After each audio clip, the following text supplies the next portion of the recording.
খুলনা বিভাগের অডিশন শুরু সেই রকম। এত লোক অন্য কোনো জেলায় হয় না, এই প্রথম এত লোক হয়েছে। অন্য সব অডিশনের সাথে সবচেয়ে এই অডিশনে বেশি লোক, যা দেখলি সবার মাথা খারাপ হয়ে যাবে। ওই পাশে সিরিয়াল বয়রা পর্যন্ত,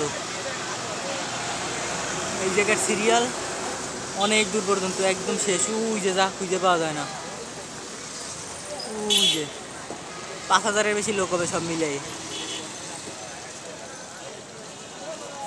সবাই সেই ভোর 6টার সময় সে দাঁড়ায় রয়েছে, আমরা 9টা বাজে এক একজন গুনে গুনে ঢুকছে চেক করে। তারপর আবার এই রোদ্দুরে সবাই অসুস্থ হয়ে পড়বে, তারপরে যে কেমনে খেলবে।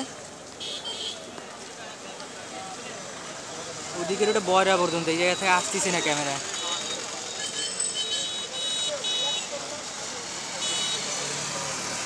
একজন একজন করে ঢুকতেছে, ওই যে সব ভাঙে চিরে পড়তেছে ভাঙ।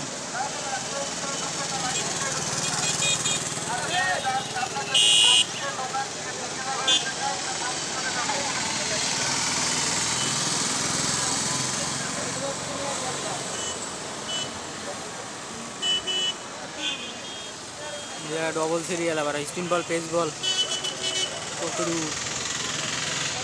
ওই একদম শেষে পিয়াল আর শোয়েব ভাই রয়েছে। ওকে, এই 2 মিনিট ভিডিও হলেই হবে, 2 মিনিটের একটা ভিডিও।